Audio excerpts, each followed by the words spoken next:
What's up guys, Miguel here. Another quick video comparison on 3-inch cutoff tools.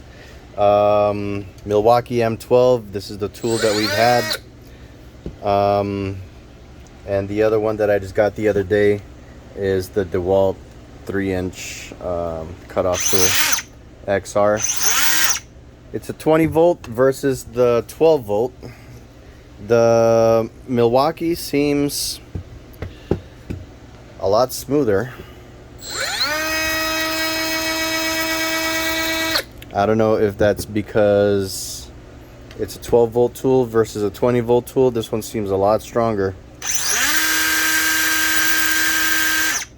but both very nice tools. This one has the Allen wrench over here, side window to remove the blade.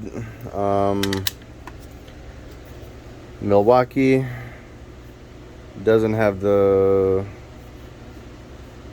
Allen wrench thing over here. Also,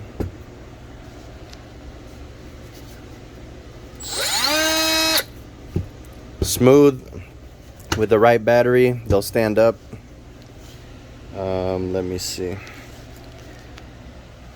Try to over here, and so pretty much Dewalt has a little lock over here.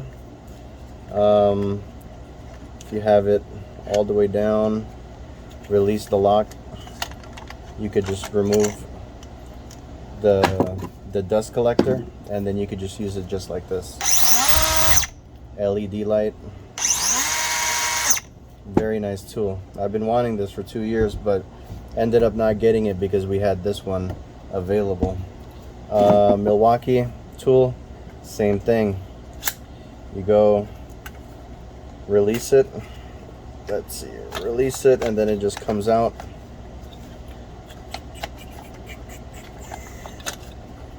And then pretty much that's what it looks like.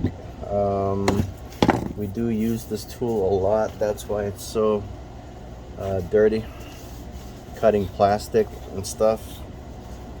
But without the dust collector, that's the comparison. They're pretty much the same size, the Milwaukee being just a tad bit smaller.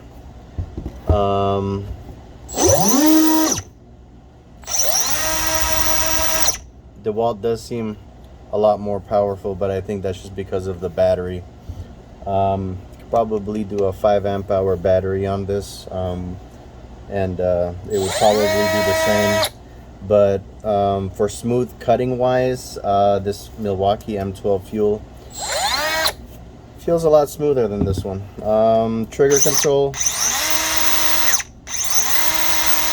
not really on the DeWalt. Milwaukee, not really either. So once you pull on the trigger, the speed of the tool. Amazon links will be on the description. DeWalt, Milwaukee, 20 volt M12. Thanks for watching.